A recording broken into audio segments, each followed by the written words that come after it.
So today, guys, we're just gonna continue. We went down that that line with Cain and Abel last week. We're gonna continue in Cain and Abel's story. We're gonna continue with Cain and Abel. We went over that line and how that line went from the seed line to the shepherd line. So we're gonna get back to the line as well, but just coming from a different angle of it. So what? Hold on, this is definitely not the the King James version. I looked at this thing and it said, and Adam made love to his wife Eve. I'm like, wait a minute, what? That ain't what the Bible say. It was on one of those different translations. Okay, so here we go. We're gonna come right back to Cain and Abel's story. We'll start right here at 1 again, but we're not gonna read the whole thing. We're just gonna read a couple verses. It reads, this is Genesis 4, guys, Genesis 4. It says, and Adam knew Eve, his wife, and she conceived and bare Cain, and said, I have gotten a man from the Lord. And she again bare his brother Abel, and Abel was a keeper of the sheep. Somebody put in the chat, keeper. And Abel was a keeper of the sheep, but Cain was a tiller of the ground. And in the process of time, it came to pass that Cain brought of the fruit of the ground an offering unto the Lord. And Abel he also brought of the firstling of his flock and of the fat thereof.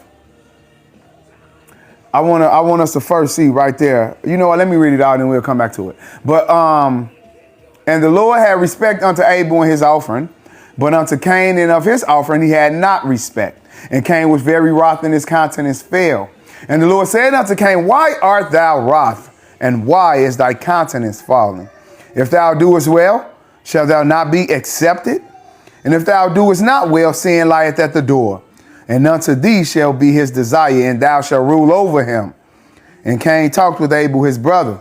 And it came to pass, as they were in the field, that Cain rose up against Abel his brother and slew him. And this is where we find ourselves today. And the Lord said unto Cain, where is Abel thy brother? And he said, I know not. Am I my brother's keeper? Somebody put keeper again in the chat. Am I my brother's keeper? And he said, what hast thou done? The voice of thy brother's blood crieth unto me from the ground. And now art thou cursed from the earth, which hath opened up her mouth to receive thy brother's blood from thy hand. So we're gonna go back up to this verse, which says, and in the process of time, it came to pass that Cain brought of the fruit of the ground an offering unto the Lord, and Abel he also brought of the firstling of his flock and of the fat thereof. So this is just to get back to Cain's offering, who was, as the Bible put it, the fruit of the ground and offering unto the Lord. So for some that thinks, and for some that believe, and some that says that Abel brought, as the Bible says, the firstling of the flock and the fat thereof. And a lot of people think and believe that Cain brought the fruit of the ground, but he didn't bring the best of the fruit. Good evening, Bean. Good evening. Thank you for joining in. So people tend to think and believe that Cain brought, let's say, the apple that wasn't the reddest, right? Or the orange that wasn't the brightest, or it was the corn that maybe, had the brown spots on it, the parts that we would tend to maybe throw away. And that's why his offering wasn't accepted. But it's words in the Bible, and there's words that let you see things on a different scale. Thank you for joining Christ Activists. God bless you. Good to see you. So when people say that,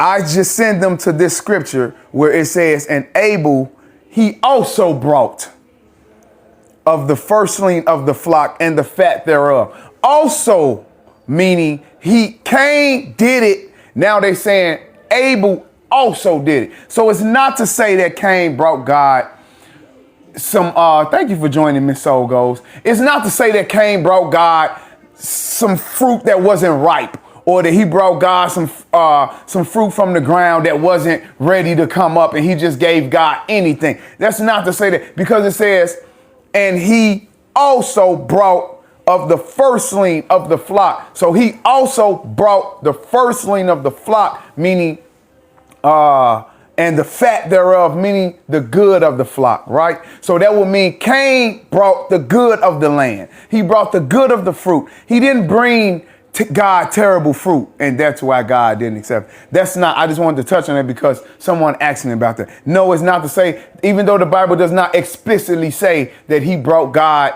bad fruit, it does say that Abel also brought, meaning Cain did first. Okay, so now we see it says that but Cain, unto Cain and his offering God had not respect. And the reason I was saying accepted a lot last week, and a lot of people say, well, God says he had no respect to it. But this is what I wanted to point out. If you go to the 7th verse, this is God speaking to Cain. God said, if thou doest well, shalt thou not be accepted. So it's going to show that God didn't accept it because he had no respect of it. So God did not accept the offering because he had not, as the Bible put it, I'm going to read it. And the Lord had respect unto Abel and unto his offering, but unto Cain and unto his offering, he had not respect. So because God had not respect of it, he also did not accept it. So no, his offering was not respected nor accepted. So that's why I used it. I kept saying accepted, and then I was changing it to respected. But I wanted you to see that God did not accept it. So here's where we find ourselves today. So after that, God comes to Cain. Before anything takes place, God comes to Cain. In the 7th verse, it says, the 6th verse, it says, the Lord said unto Cain, why art thou wroth? And why is thy countenance falling? So before anything happened, God comes to Cain. Watch this, where he is. God came to Cain. Thank you so much, Miss Palmer. God came to Cain where he was. And God said, but if you do as well, should it not be accepted? So if you do well, it should be accepted. So we find ourselves today with the 9th verse. And the Lord said unto Cain, where is Abel thy brother? And he said, I know not. Am I my brother's keeper? So right here in this story, right here, we see the first lie being taken place in the Bible, written. The first lie is being taken place. Now, people want to go back to Adam and Eve's story. The difference between Cain, what he said, and what Adam said was, God asked Adam, where art thou? And he said, I heard your voice walking. I was afraid and I hid myself. And then God said, because I was naked. Then God says, who told you was naked? Have you eaten of the fruit of the tree in which I commanded you not? And he said, the woman whom thou gavest to me, gave to me, and I did eat. Adam never told a lie. Adam told the truth. Now, yes, he told the truth while passing blame onto the woman, and even some say unto God, because he said the woman whom thou gavest to me. So it is, you can kind of conclude that, yes, he was saying that it could have been God's fault and it could have been the woman's fault. Now, Adam passed blame, but he always told the truth. Here we see the Lord asked Cain, where is Abel thy brother? And he said, I know not. Now we see the first lie being told to God. God who knows everything. God who knows all. Cain now tells a bold-faced lie. So that's where we find ourselves. And God asked him, where's Abel thy brother? And he said, I know not. Am I my brother's keeper? That's where we find ourselves today. So there's a couple things we want to pay attention to in that part of the story. Let me clear this out. Is that music too loud for anybody? Let me know. Thank you for pushing those Go Populars, mama. Thank you. So, do y'all feel like this is too loud or it's fine? Okay, good. Okay, so Cain, this is what I want everybody to recognize. Cain recognized God's voice. God came to him and said, Cain, where is Abel thy brother? He said, I don't know. Am I my brother's keeper? Cain recognized God's voice. Know that one. But the question And the way God phrases the question is what I want you to look at. God asks Cain, I'm going to go back and I'm going to read it. God says, Cain, where is Abel, thy brother? Did you catch it? He said, Cain, where is Abel, thy brother? Now, why put thy brother in this question? Period. Cain know Abel is his brother, right? So God says, hey, Cain, where is Abel, thy brother? Watch this. Adam, where art thou? I was here. I hid myself because I was naked. Who told you you was naked? Did you eat of that tree which I commanded you? The woman whom you gave it to me, and I did eat. Watch God take that away from Cain. Watch God take that away from Cain. Hey, Cain, where is Abel, your brother? You see how God now took that part away. So God asked him a question. Now we all know in the Bible, when God asks a question, it's never because he don't know the answer. So, but God asked him a question. Where is Abel, thy brother? The same thing as he asked his daddy, Adam, where are you? Cain, where is Abel? See the difference? It's a question about where something or someone is, but God's question to Adam was, where was he? We all know he wasn't asking him, where was he at in the garden? Not asking him, where was he at hiding behind the trees? God could see him behind the trees. God knew exactly where he was, but God was asking Adam, where were you? Watch this. In connection to me. You catching it? Where are you in connection with me? Hey, Cain, where is Adam? Watch this.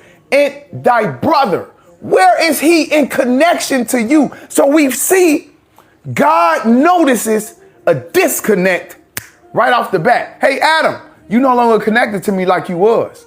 Hey, Cain, you no longer connected to Abel like you were. Where is he? So God now brings into play from the moment Adam sinned, right? This is why you can always conclude that sin tries to disconnect you from the Father. It disconnects you from the Father. I get it. Before everybody go crazy, yes, Jesus did come with unalive for our sins to reconnect us back with the Father. But you have to understand that your sin disconnects you in some way possible. Hey, Adam, where are you in connection with me? Not that he was no longer connected with God, because God knew exactly where he was. Pay attention. Follow me. Not that God needed to know where he was physically or even spiritually. So no. What the connection is, hey, Adam, where are you connected to me? Watch this. Because you heard my voice. Watch this. And instead of the reaction I normally get from you, I got something different. So let me tell you why sin always plays a part and tries to disconnect. Even though Jesus unalive, even though God don't see your sins, he see the blood. Even though Jesus is in heaven, sitting on the right side, making intercession for you. When you sin, it disconnects. The reason for sin is to try to disconnect something. No, God not judging you. Like, no, God not judging you. God not condemning you from your sin. But it's a disconnect. You don't read like you was. You don't pray like you was. You start condemning yourself when you wasn't before. You start thinking now, is this happening because of what I did? That's called condemnation. You start doing all of these things now, watch this, that disconnect not you from God completely, because the Bible teaches us nothing can separate me from the love. So it don't disconnect you from the Father or from the Son or from the Holy Spirit, that's dwelling within you if you're a believer. It don't disconnect you in the way that you're disconnected like this. But with the disconnection that it does is it takes something away that was. You reading now, watch this, because of how you feel about what you did. And you don't want that feeling that you feeling now. So now you go to your Bible to try to remove that feeling. When at first you was reading because you just wanted to be close to God. You wanted to get closer to his word. So sin comes. Now please nobody get it misconstrued. I'm not saying that when you sin now, it's just going to disconnect you from God. No, I'm not saying that at all. But what I'm saying is the reason for sin, what sin tries to do is cause a disconnect somewhere. Can't nothing disconnect me from God. I'm signed, sealed, and delivered. I'm connected. Sin not going to do that. But what God was showing was, hey, watch this. Because Cain, disconnect, watch this, didn't come from God. He said, hey, watch this, so you can know, so you can get it closer. What Roddy Devine saying, hey, why don't I see the same connection with your brother that you had before? See what sin do? No, it ain't gonna just disconnect you from God, but it disconnects you in a way regarding God.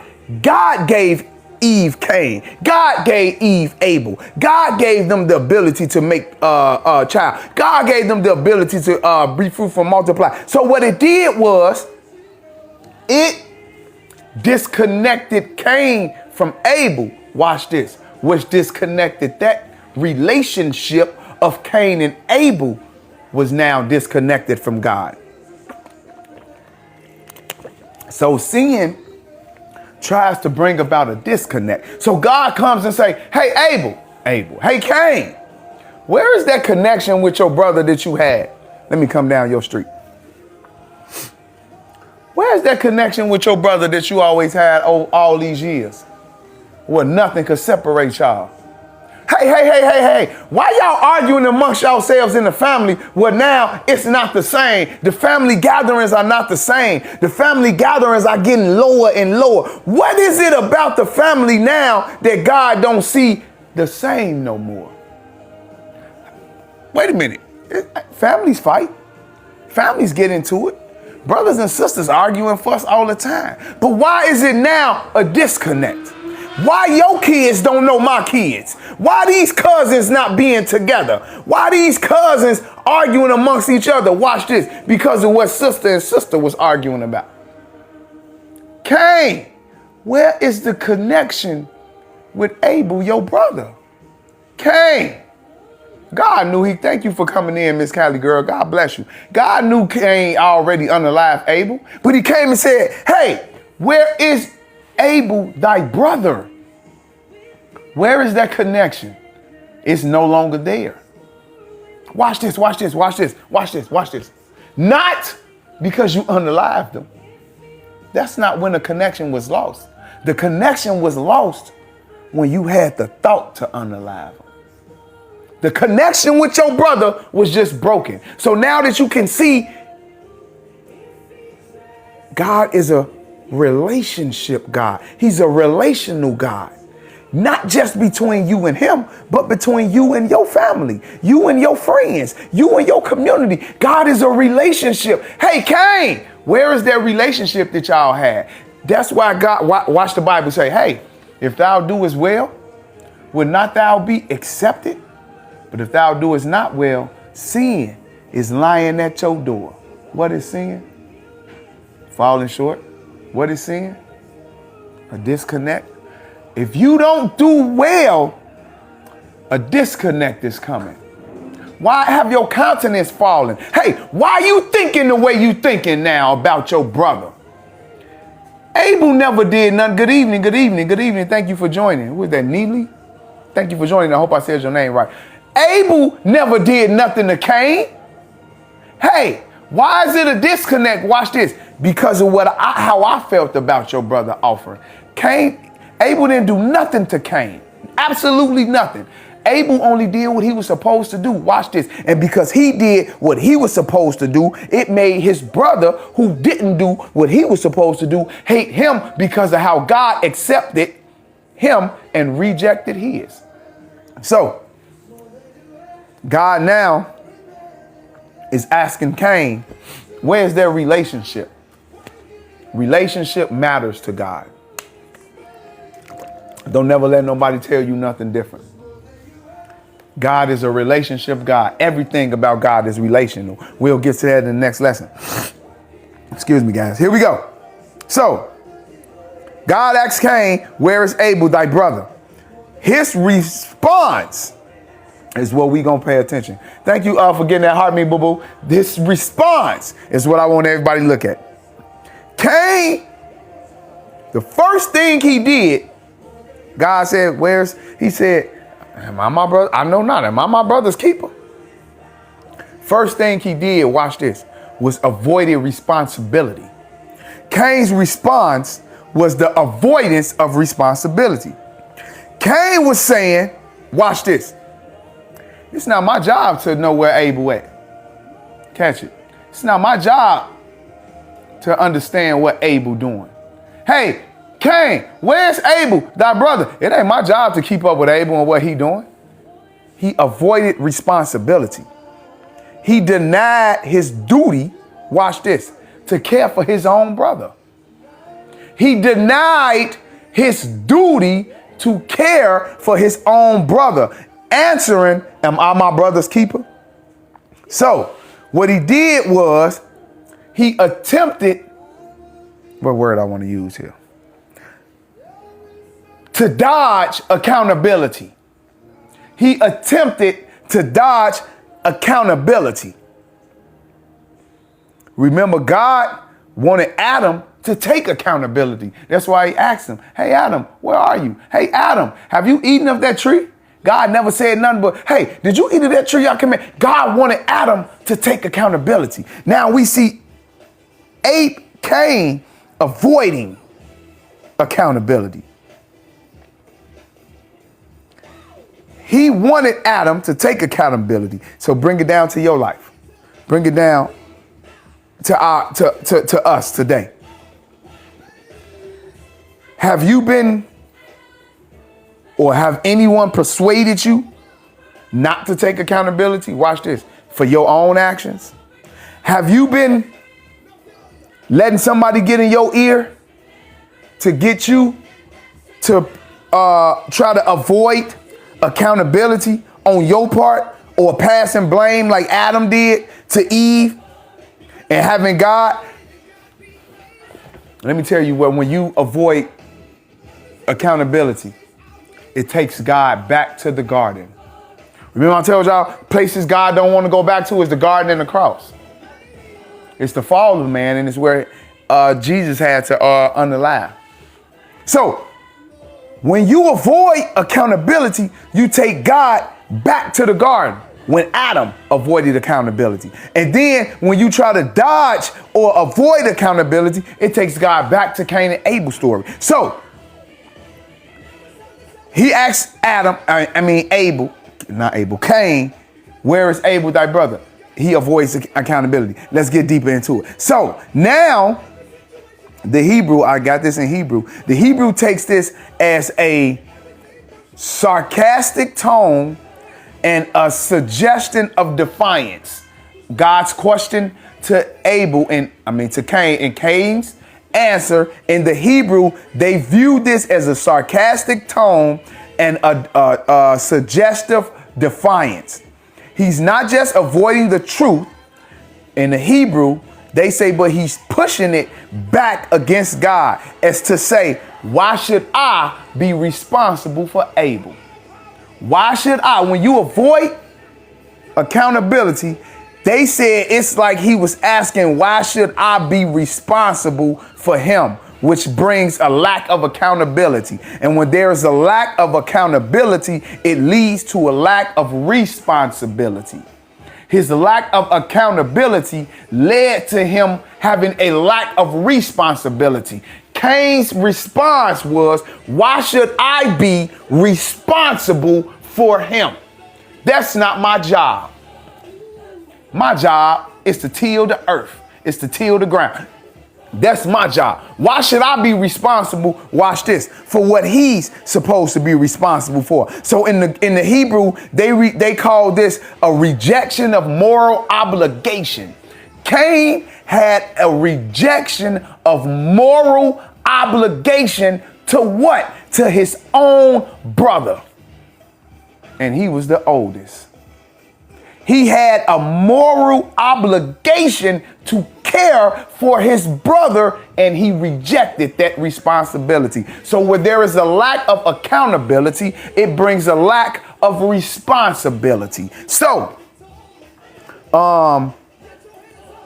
Cain was a tiller of the ground. Watch this. Why Cain had a moral obligation and he rejected it.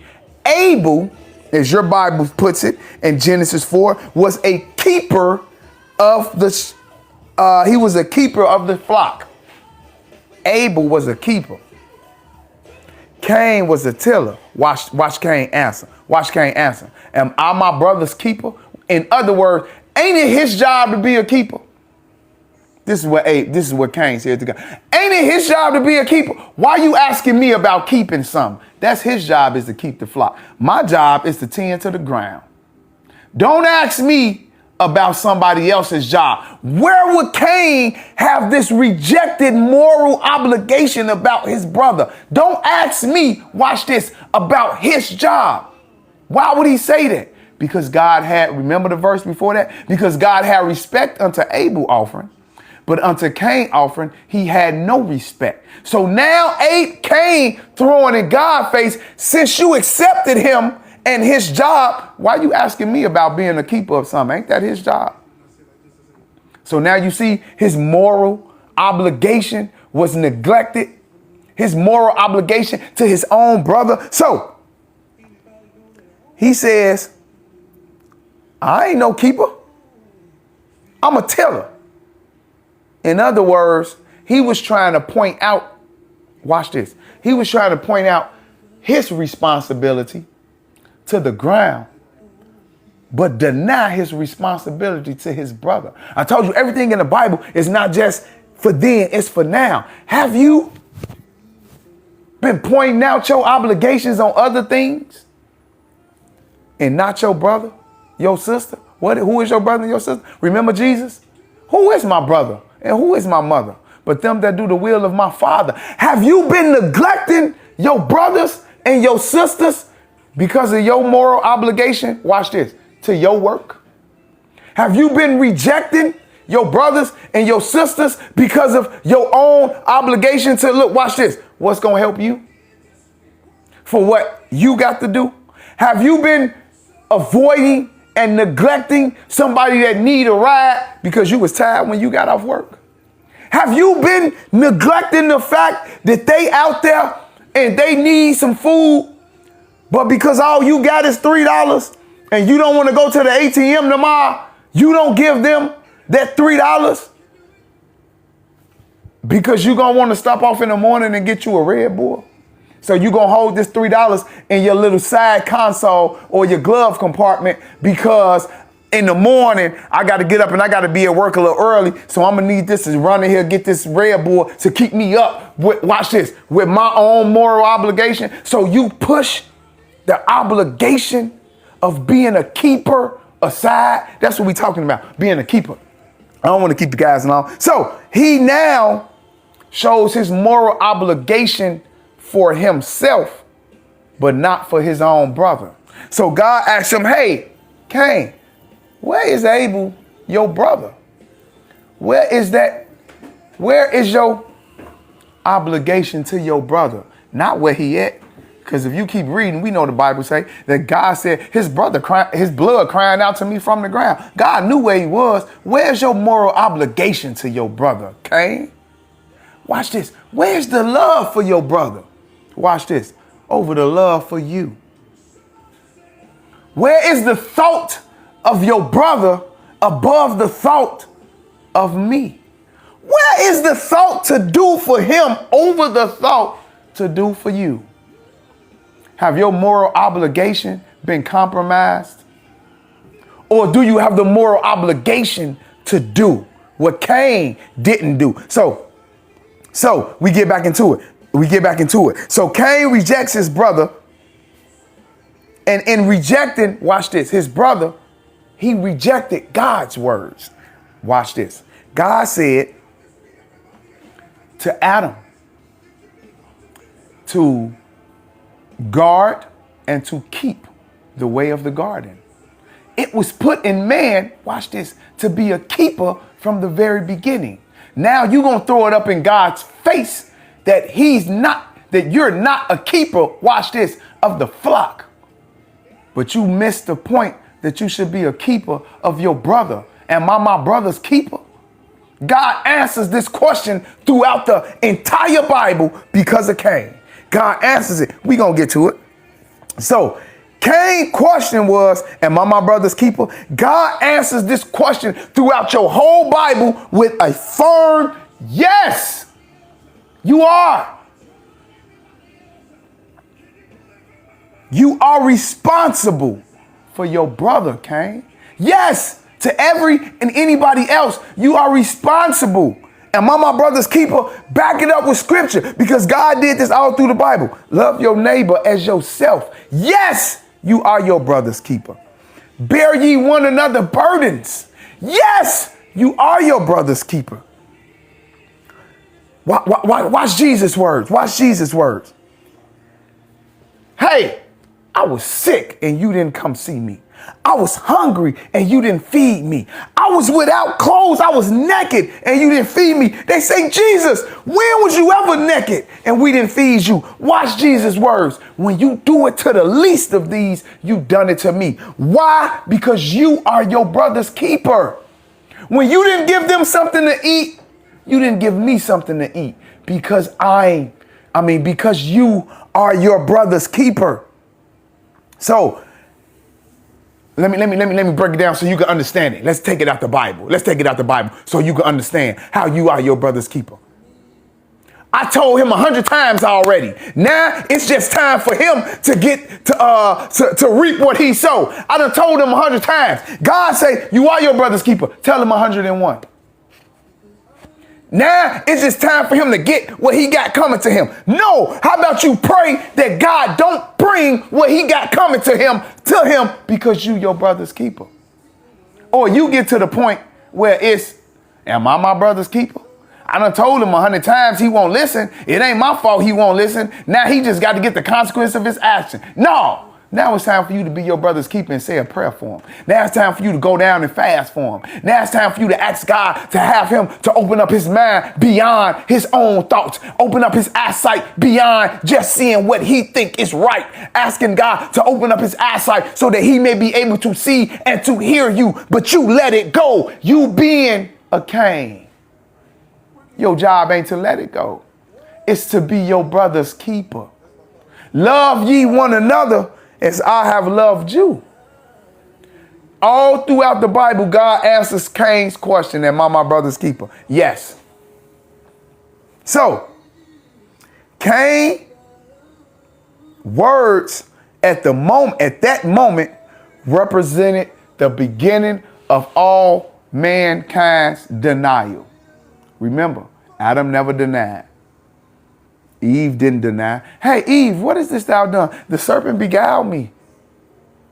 And I did eat. He did. The serpent did beguile her. Adam and Eve never denied what they did. Now, they may have passed blame. Absolutely. They didn't take accountability. No, they did not, which is what God wanted them to do. But they didn't deny their responsibility. Cain flat out denied his responsibility to God. Am I my brother's keeper? God telling us throughout the whole Bible. Yes. So now here we see, watch this. We see the rest of the Bible moves in two different directions because of Cain's response. Remember, everything keep coming back to these two seed lines, right? So now we got two different directions. Cain rejecting, Abel accepting. God rejecting, God accepting. So now we see the Cain line rejects being a keeper, while Abel line accepts being a keeper. Because why? Abel was a keeper. He was a keeper of the flock. So he had, watch this, the mindset of a keeper in him all along. So did Cain, but because Cain's main job wasn't to keep the sheep, catch it, wasn't to keep the sheep he denied being a keeper. Tilling the ground was what? It was a keeper of the fruit that came up. Abel didn't keep that fruit. Cain had to keep that fruit. Cain had to prune that fruit. Cain had to do all the things regarding the fruit and the vegetables that came up. And then Cain had to come up with a place to, watch this, put that fruit so that it can be kept. Cain had to come up with a place to put the tomatoes and to put the, I'm just saying. So he was a keeper, but now, watch this, through his mouth, he denies being a keeper. So now we back to them two seed lines. Am I my brother's keeper? One that rejects the role of a keeper, and then one that accepts the role of a keeper. That's two same seed lines. Serpent line and the woman seed. So Abel being the keeper of the sheep, Cain refusing, watch this, to be a keeper of life. Abel was a keeper of the sheep. Cain refused to be a keeper of life. Now we get right back to them two roles. A keeper, watch what a keeper is. A shepherd. Remember last week we talked about the shepherd?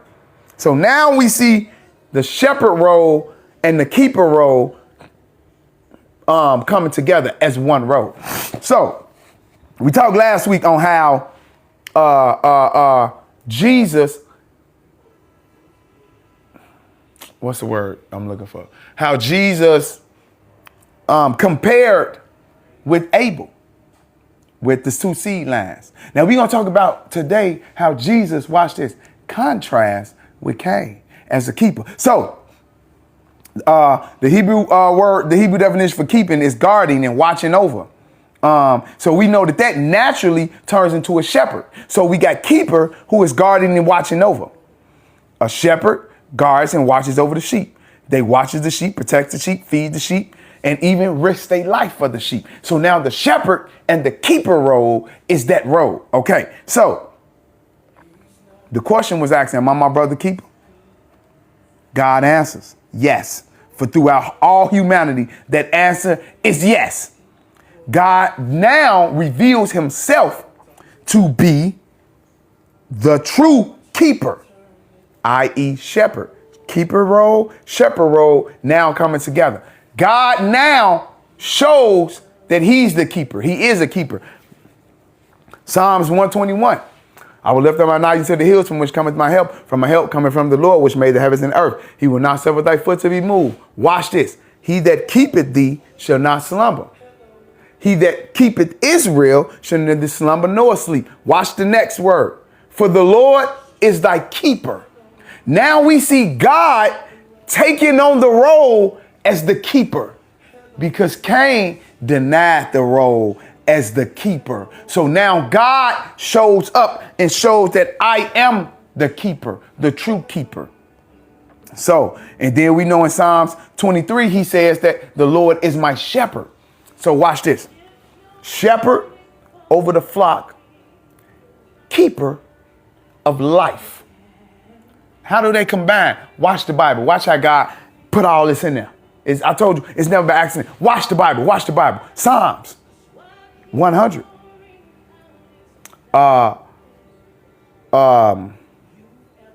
For we are his people and the sheep of his pasture. People, he's a keeper. Sheep of his pasture. He's a shepherd. Now you see how God keeper and shepherd, because we are his people and his sheep. So he's the keeper of life, but he's also the shepherd of the flock, which also makes us his flock. So now as the keeper, the guardian, the provider, then you got the shepherd watching over, providing. You see the two roles coming together as that keeper from the very beginning, from Cain and Abel. That keeper and that shepherd now comes together. So now Cain rejects the role. So God, the role that Cain rejected becomes part of God's own identity now. The role of rejecting keeper, God now makes that a part of his identity for man, for you and for me. God says, since Cain couldn't keep being a keeper, because remember, Abel was the keeper of the sheep. Cain unalived Abel. So Cain unalived the keeper. So God says, now I'm going to take on that role and be the keeper. And we know, yes, God passed that role on through all those seed lines that we went through the last 2 weeks. God passed that keeper line too. So now we got, God takes on that role for himself, and he passes that on to what we call the leaders or the judges of the Bible. He passed that on to Moses. Moses was a leader. Moses was a leader, but Moses also was a shepherd. Watch this. Remember, he was a shepherd. He was a shepherd for 40 years. And he was over Jethro's flock for 40 years. And then he went to Egypt to get the Israelites, watch this, and became their keeper.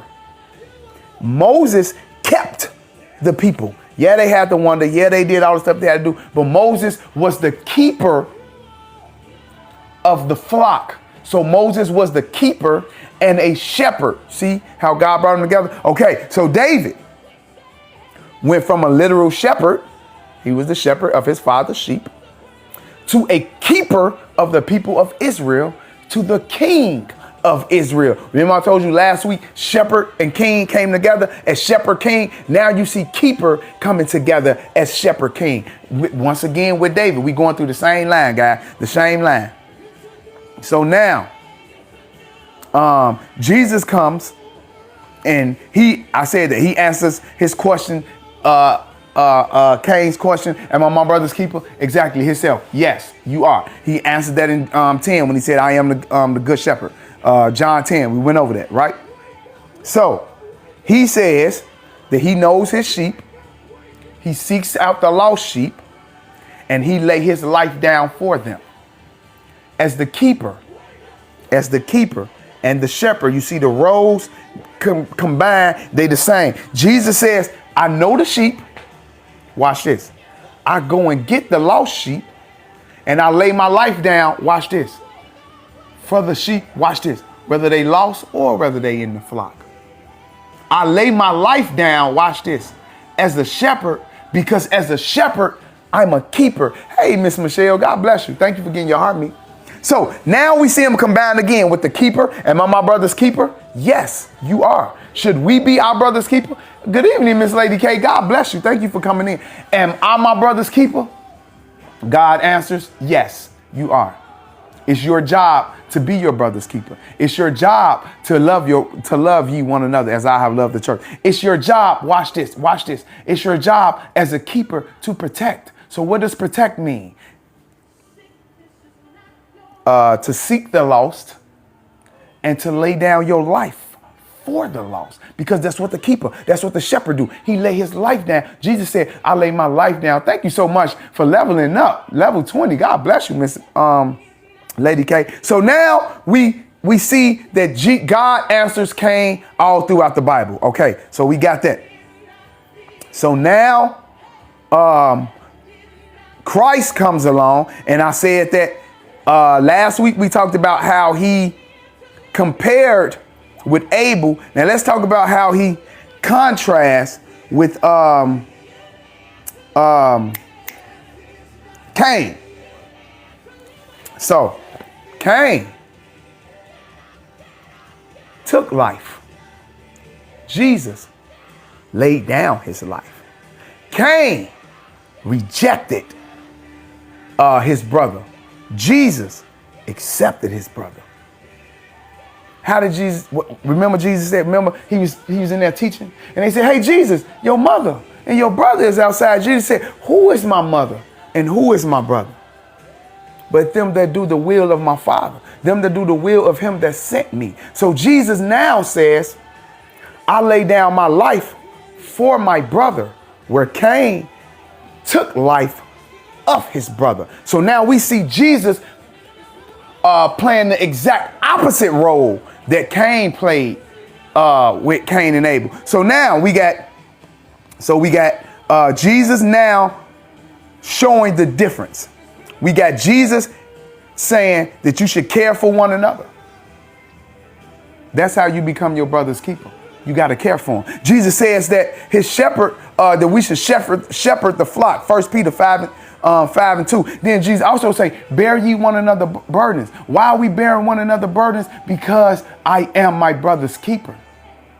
It's my job, watch this, to help him carry what he's carrying.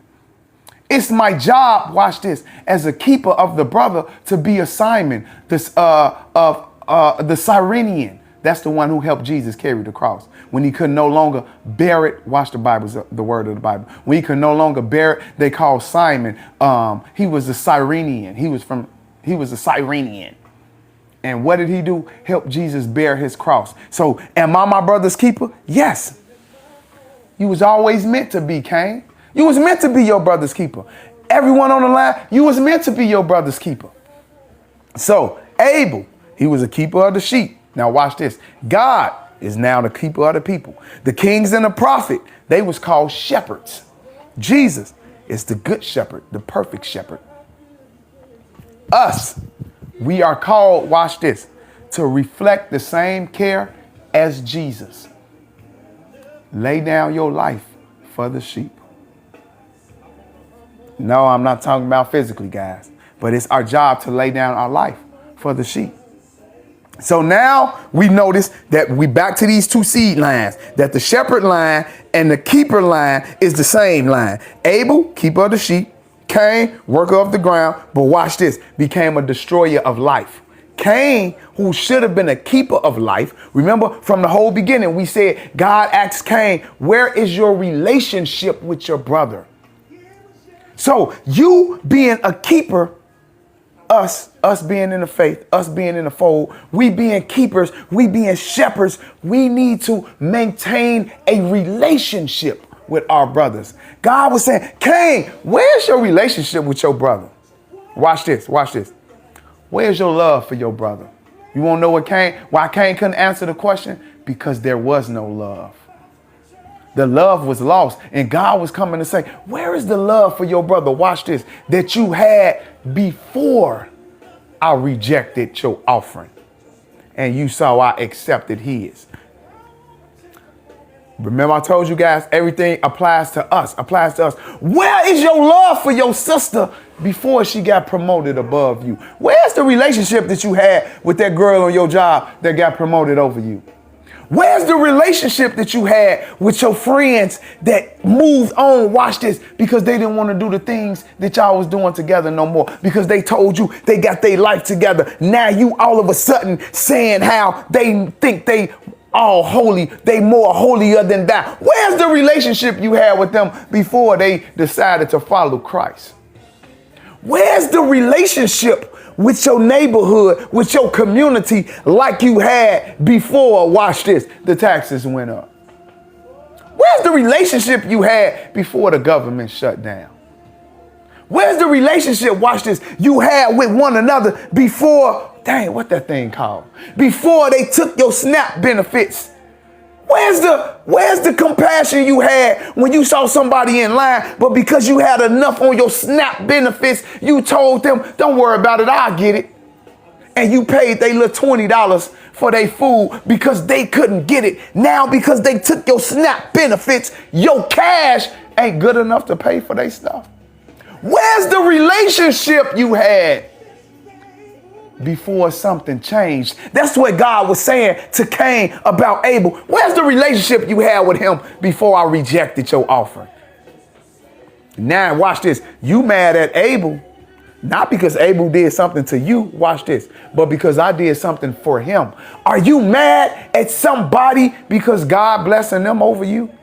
Are you being a Cain because God is opening door? God bless you. God bless you. Thank you so much. Because God is opening doors for them in their life, and it seems like all doors is closing in your face.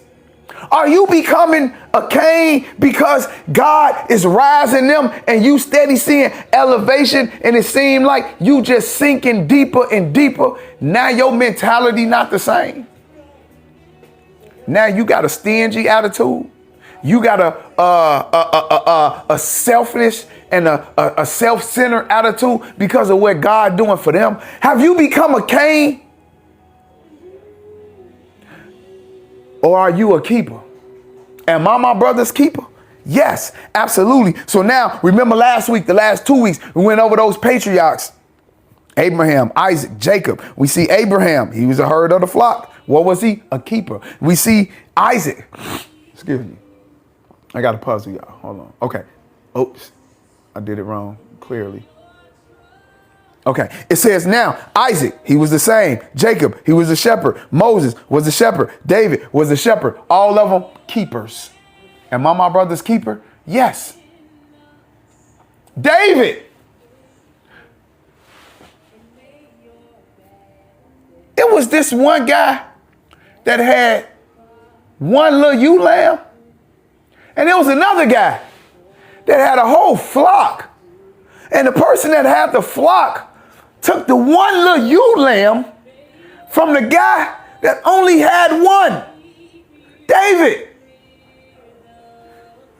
You're not being your brother's keeper, David.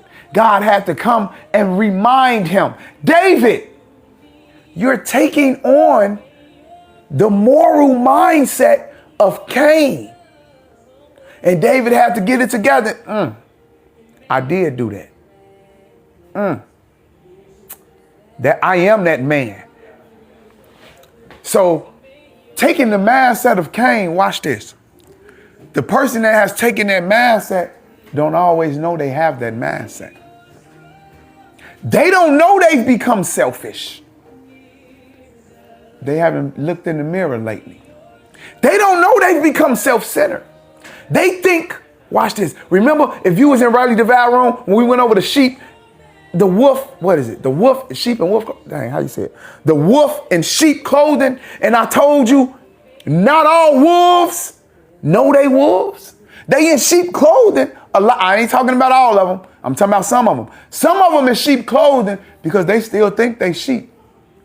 David thought he was a sheep until God sent the prophet to him to open his eyes and see. No, David, you become a wolf. Now, I'm not talking about all guys. Some people are wolves really pretending to be sheep. But I said some of them are not. They just don't know they become the wolf.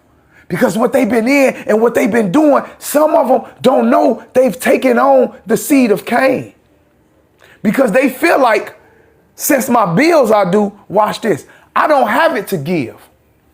And the keeper, am I my brother's keeper?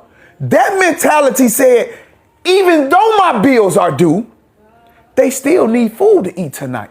I'm going to not give them, watch this, $10 out of my bill money that I don't have all the money to pay anyway. Good evening. Thank you for joining, Pastor.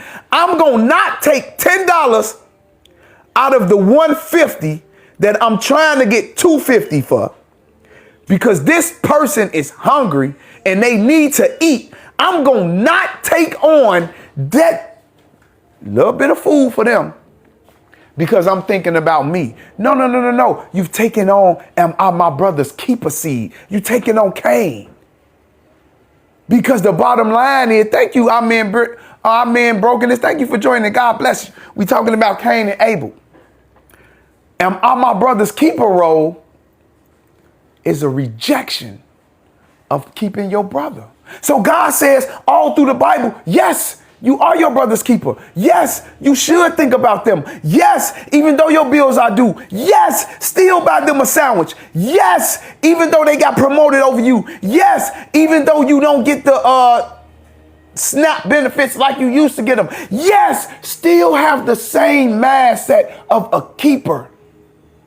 Don't let your mindset change. Watch this. Because your circumstance change. Cain's mind only changed because his circumstance changed. What was his circumstance? God didn't accept it. So that's why God said, Cain, where's that relationship you had with your brother? Watch this. 2 days ago. Where's the relationship you had with him last week? I see it's been a disconnect. God knew Cain killed Abel. God knew Abel was dead. His blood was calling to him from the ground. God wasn't asking him where Abel at in the physical. Where's Abel at? Watch this. To you. Everybody on this line. Where is your brothers to you? Are you your brother's keeper? Yes. So Jesus comes along and he answered that. Yes. It's getting late. Now let me let you guys off here. So we all know that Cain, we back to them same two seeds. Cain unalived Abel, right? Cain rejected being his brother's keeper. So now God offers a righteous seed. That seed ended up being Jesus. We all know that. So Cain was that wicked seed who refused to keep. Every other seed line that came through, her seed was a shepherd and a keeper who God used to keep.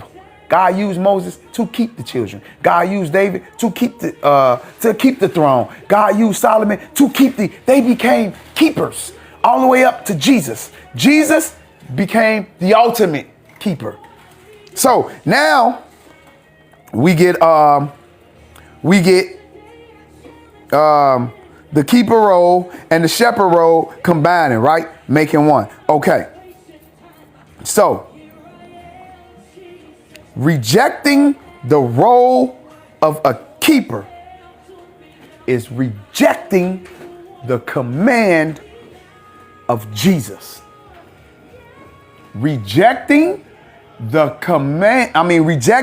role of a keeper is rejecting the command of Jesus. Jesus left and he says, this commandment I leave with you. Watch this. That you love one another as I have loved you. What was his command? That you be your brother's keeper. What did he leave saying? That you be your brother's keeper. And if you be your brother's keeper, watch what you end up doing. Keeping the commandments. Because to be your brother's keeper is to love your brother as he loved you. And how did he love you? Unconditionally. How did he love you? An unconditional watch this, and an unconditional keeper. See the difference? People look at God and Jesus' unconditional love, and as we should. But you know what we always miss? Him being an unconditional keeper. See, we are not unconditional keepers. Some way, let's break it down like this. Let's break it down like this. So you can see the difference in Jesus and us. Why he had to do it, because he wouldn't fail in it. Jesus' role as an unconditional keeper, I'm married. But in order for me to keep my wife, there's conditions I have to do. I have to abide by. One of the conditions is you can't stay out all night. You can't be gone 2-3 days. If my wife want to stay married to me, she can't be gone 2-3 days and then come home. No, because to keep me, there's conditions. And there's conditions for me to stay with her. She have conditions. You just can't go do whatever you want to do and then come back and be with me. No. You can't go sleep with any and everybody and then come back and sleep with me. There's conditions. Jesus, as a keeper, had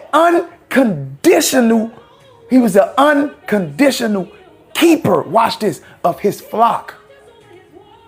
So he wants us to be unconditional keepers of the flock. Watch this. How can I be an unconditional keeper of the flock? When they do something to you, forgive them. There is no conditions or no stipulations on forgiveness. Remember, we broke down what the 70 times 70 is. Jesus wasn't saying forgive them this amount of times. He was saying forgive them like me. And how did he forgive? There is no number. There is no amount of times. Hey, help them as often as you can. What did Jesus say? Hey, if your brother need bread, you don't give him a stone.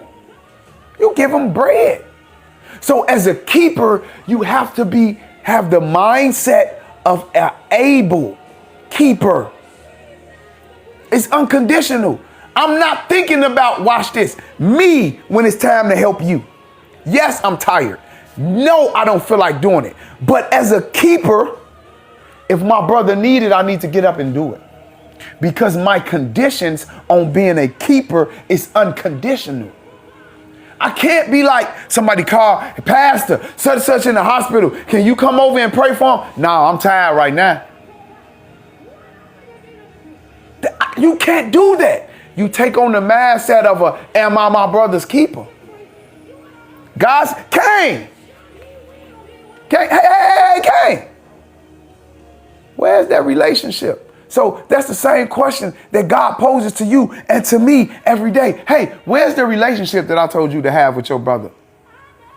Jesus laid down his life for his brother and his sisters.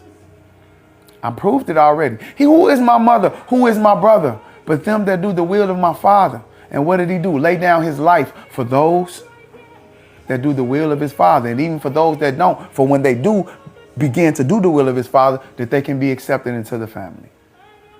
So he did it without conditions. It's unconditional. So a lot of information, y'all. I told y'all. So now Christ called believers, watch this, to become keepers. He calls believers to become keepers. Care one for another. Shepherd the flock. Bear ye one another burdens. I went over there. He calls for us to be keepers in all humanity. Where Cain failed, Jesus wants all of us to excel and to succeed. So now, we went over that. So now, Jesus promises through Revelations to be the forever keeper. Because he said, I will be their shepherd forever. So now Jesus promises to be our keeper forever. Forever. Jesus says, I'll put it into back down when I said, even for us, we have to lay down our life for the sheep. 1 John 3:16 says, hereby perceive we. Thank you so much, guys, for helping me meet that goal.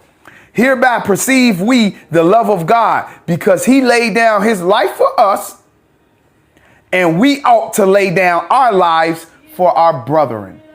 So the Bible tells us that we need to lay down our life for our brethren as well. The question is, once again, to those who sees, which seed are we reflecting? Cain, am I my brother's keeper? Or Abel, being a keeper?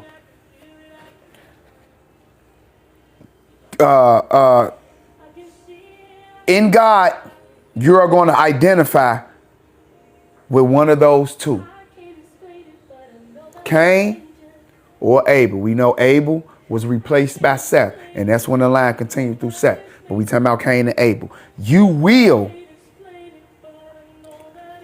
be known. Watch this. The Bible, let's put it in the Bible words. The Bible says you will know them by the fruit that they bear.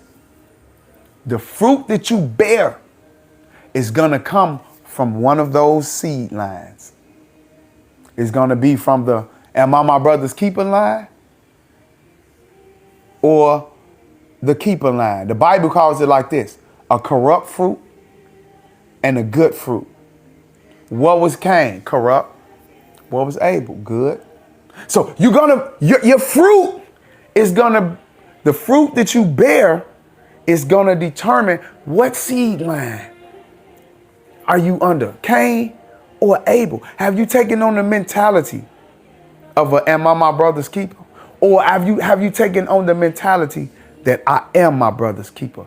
That's the question that you have to ask yourself in every situation. Your answer determines what seed line you are portraying mentally. Remember I said the Hebrew was moral, what was it? Moral, I want to give it to you like we said it earlier. It was moral. Now I can't find it. But it was a rejection of moral obligation. Are we rejecting our moral obligation? Watch this. Our moral obligation is from God. You're going to either accept it or reject it. Those are the two things that you are going to do. Your moral obligation is going to be to accept or to reject. Cain and Abel. That seed line, once again, went right back to Jesus. Cain, he rejected life. Jesus gave his life. The two went two so totally different ways. The question is, which way are you walking? Which path are you taking? Take a step back and see, have I been asking, am I my brother's keeper? Take a step back and see, Have I been giving my life for my brother? To give your life for your brother, it simply means to put them above you. To put what they going through above your needs right now. Yeah, I need a nap right now, but my brother need me. Did I put him above me, or did I put me? Now, I'm not saying every time, people, don't get me, let's not go all off the deep end, guys. But I'm saying there are times, guys, when you got to put you aside. If that wouldn't be the case, then Jesus wouldn't have came and unalive for us. You got to put what you want, what you need, what you think, what you feel aside. This is what they saying. They coming to you with this. Thank you so much for those hand hearts. They coming to you with this. Put what you think and what you feel aside. Be your brother's keeper. Watch this. For 5 minutes that they need to vent to you about what's going on in their life. Put aside, I told you this was going to happen if you did that. I told you this would be the result. Put that aside. You, your brother's keeper. You knew it would be happening, so you should have already been praying in the event, praying that it didn't happen, but watch this. But in the event that it did happen, watch this. Watch this. In the event that you do eat the fruit, I already got Jesus ready. I already got him ready to come through 42 generations. Watch this. To restore what you broke. So don't look at them sideways because they did it. Yeah, he brought it on himself. Okay. Now that he brought it on himself, what you gonna do as his keeper? Do you got that mindset? Am I my brother's keeper? I told him once. I told him twice. I told him 3 times. Now it's up to him. No, it's still up to you. Bear ye one another's burdens. Watch this. That means to help him with what he's carrying. Watch this. Even if you told him he didn't have to carry it. Even if you knew he took a route or a turn that he didn't need to take. But now that he took that turn, watch this. Help him get back on the right path. That's what a keeper of the brethren do. Not turn around and say, not turn around. Well, I told him. Oh, no, he got to learn. Yeah, he going to learn. But can he learn with some help? Can he learn with you? I'm getting off. It's 8:18. I want to keep you guys along. I told y'all I only put a little down because the last couple was a lot of information. So, am I my brother's keeper? Let's just recap. God wasn't asking Cain when he said, where is Abel, thy brother? He wasn't asking him, where was he? He wasn't asking him, where was he at physically? He was asking him, where is your relationship with your brother? Where is your moral obligation to your brother? And Cain's response was, I don't have a moral obligation to him. Watch this. He can look out for himself. He can look out for himself.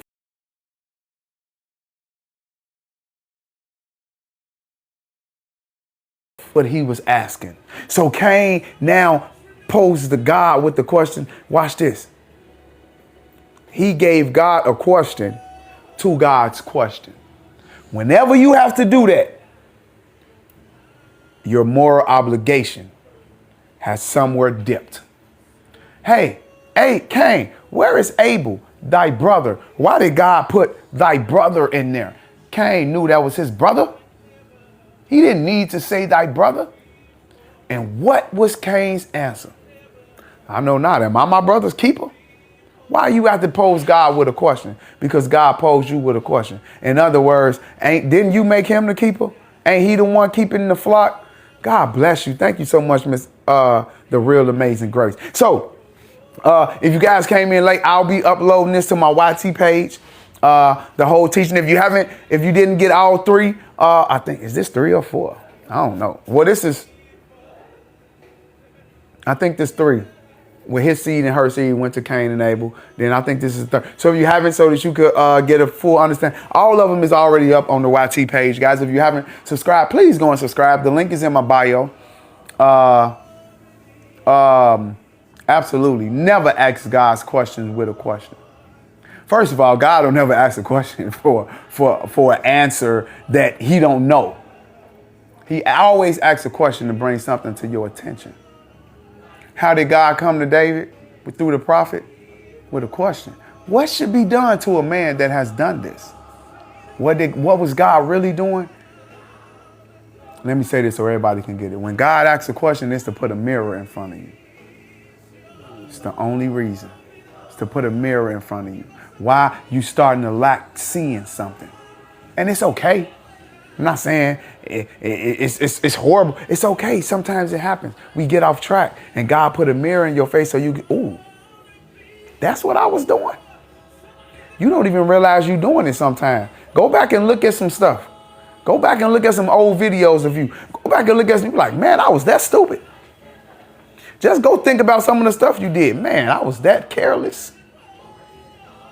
You don't even know that you are like that until God put a mirror in your face. Hey, what should be done to such a man? Well, he should be killed and his family should be killed and everything should be given. Hey, that's you. You start looking at her like that because of what she started wearing around your husband. You start looking at her different because her skirt started getting a little shorter and shorter and shorter. You start doing that. You start, your demeanor changed. Instead of talking to her, instead of presenting, watch this, a mirror to her. Hey, you know what? You know that man that you so in love with? What if somebody came around him and started bending over with all they backside out? Just pay attention to, when you drop something around, pay attention to how you pick it up. Show her how to bend her knees and squat down and pick it up because she got on a skirt that's already kind of short in the back. Or now you want to just start distancing yourself. You want to start, and she wondering, man, why she don't never want to kick it with me no more? Because you think something regarding her that might not even be like that. So God put a mirror. Hey, look at you. Look at you. So that's what God was doing to Cain. Cain, where's Abel, your brother? Where's your love? Where's their relationship? Why is it a distance now between y'all two? Hey, excuse me. Hey, Adam, where are you? Hey, Adam, where's the mindset you had about me 10 minutes ago before you started sowing fig leaves? Hey, Adam, you never ran from me when I started walking through this garden. Hey, Adam, where is the moral obligation that you had to, when you see me, to come up and make yourself known? Now you hiding behind trees. Hey, where's the relationship we had before you took a bite of that forbidden fruit? Am I my brother's keeper? The answer to everyone is yes, we are. Thank you guys for joining. Like I said, everything